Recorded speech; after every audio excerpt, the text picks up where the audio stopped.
Welcome back to the Žižekian Masterclass, and in this episode we're going to be talking about a way in which Žižek attempts to revive Plato for the 21st century with the title, For Today, Plato. Starting off here with the fact that in order to revive Plato in the 21st century, we have to confront the fact that Plato was negated in the 20th century. 20th century philosophy in many different forms, whether it's existentialism, whether it's Heideggerian philosophy, whether it's Marxism, whether it's vitalism, whether it's analytical philosophy, all of these forms of philosophy in their own way and in their own form used Plato as a type of negative point of reference, as a way of saying our philosophy has to be differentiated from Plato. One of the reasons why many forms of philosophy wanted to differentiate from Plato was that there was a common knowledge that Plato was really the foundation of philosophy, that really there was no way of escaping a Platonic hold on the discipline. And so Plato became a point of negation in order to differentiate, in order to introduce something new. You could think about this in some sense as a way of rebooting philosophy. By rebooting philosophy, I mean thinking philosophy from different fundamental presuppositions, thinking philosophy from different assumptions, different axioms. Of course, when we're talking about Plato, we're talking about geometrical form. We're talking about unity. We're talking about eternity. We're talking about, eternity, timelessness. So, in some sense, with Plato grounding our notions of truth in things like geometrical form, eternity, timelessness, philosophers like existential philosophers or analytic philosophers or vitalist philosophers wanted to think different dimensions of truth. Vitalist philosophers, for example, would want to think the truth of life in itself, which has to be thought of in time, which has to be thought of in more of a flow, less of a maybe static conception of truth. Existential philosophers wanted to ground truth in our day-to-day experience, on our mortality, on the fact that we die, on the fact that existence is difficult, and so forth and so on. So thinking truth in a different way was one of the ways in which 20th century philosophers attempted to say, okay, Western philosophy has been under the Platonic gaze for centuries, and it's time to think in a different way.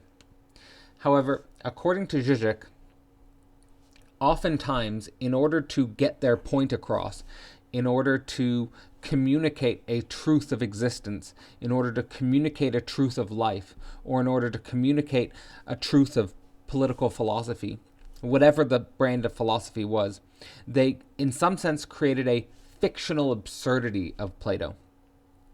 And it is one of the most important aspects of dialectics and dialectic philosophy that when you are approaching some sort of oppositional determination, when you are approaching someone who you are negating, who you would like to differentiate from, the best way to do that is not to create a straw man or a fictional absurdity of the other side, but to attempt to create the best possible argument for the other side, an Iron Man, and attempt to articulate the other's position from a believable, rational stance, in order to make sure that your differentiation is a true differentiation, that you are really introducing something new. So one of the aspects of this fictional absurdity which Žižek attempts to highlight is the idea that Plato believed that he, perhaps uniquely, had direct access to the thing in itself, that we mortal, finite human beings could not perceive the true suprasensible reality, but Plato had access to the real thing. Plato had access to the original forms. Plato had access to the original timeless being, and that he was, through his dialectical method, giving us this present, giving us this gift to history. and that the truth that Plato evoked was, in some sense, something that didn't involve historical participation, did not involve time or change or dynamics. And so this direct access to the eternal thing as a fictional absurdity really prevents us from understanding the depth of the Platonic dialogues, and prevents us from really understanding what Plato was trying to communicate with his notion of truth. One aspect that one could draw on as an example of this misrepresentation of Plato is that Plato's philosophy really was the foundation and the cornerstone, metaphysically, ontologically, for Western religions, the Abrahamic traditions specifically. And of course, the Western religions, as social historical phenomena, were in themselves dynamic, changing, constantly moving forces that involved historical observers. And so it's an example and evidence that Plato's philosophy was not something disconnected from life, or not something that was disconnected from real discourse or everyday experience, or politics and economics, but something deeply embedded in all of those things, as proof of the fact that it was a philosophy robust enough to build the foundation of Western religions.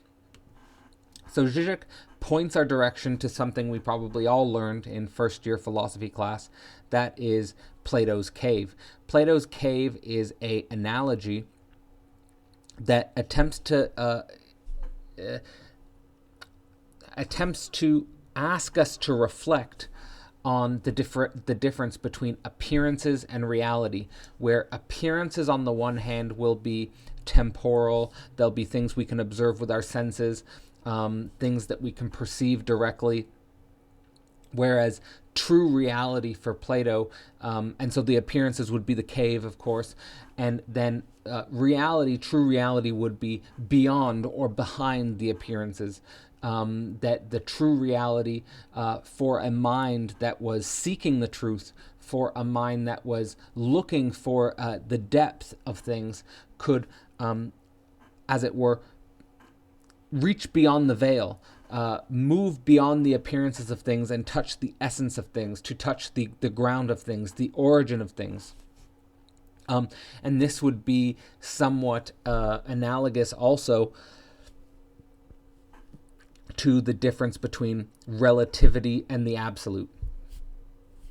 We historical beings live in a relativistic world. What is true relative to my position.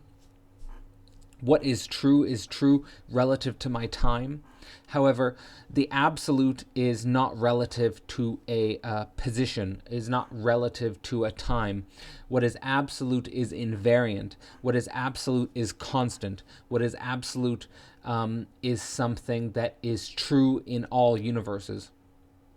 So this is the basic distinction that Plato's Cave tries to communicate and tries to work with. It's not a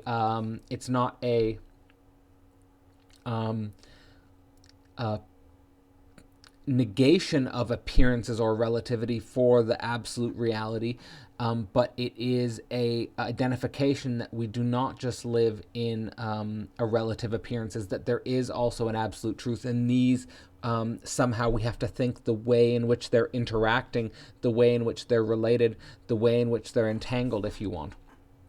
One of the ways in which Plato articulated this idea is that the absolute reality was the home of the soul.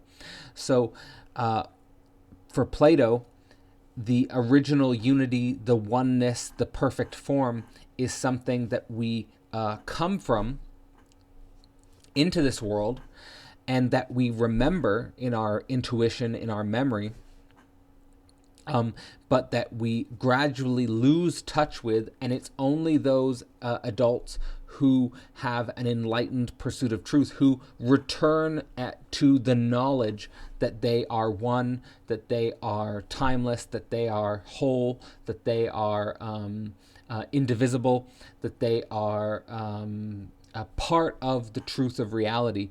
And so, of course, one can easily understand why this ontology, why this metaphysics became so synergistic with the Western religions, because it really is this idea, basically, that we come from God and that we return to God when we die, and that the soul is eternal, and that man or humans are not just a material body, but also in the possession of an immortal soul or an eternal soul. So for Žižek, in terms of reviving Plato, he attempts to ask us to think this relationship between eternity in the appearance. So in other words, it's not that eternity for Žižek is behind or beyond the appearances, but the way in which our day-to-day appearances gain the character of eternity in timeless moments. It could be in great achievements. It could be falling in love, as an example he often uses.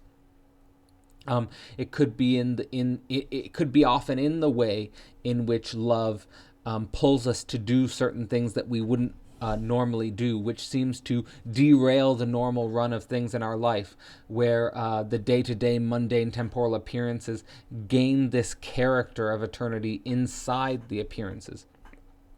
So again, what Žižek would always try to do in his philosophy is emphasize that this tendency to differentiate between this reality of appearances and something beyond or behind is not seeing the truth of the absolute appearances in this reality, and that there's nothing beyond or behind except what we put there, except our consciousness, except the in itself that is us.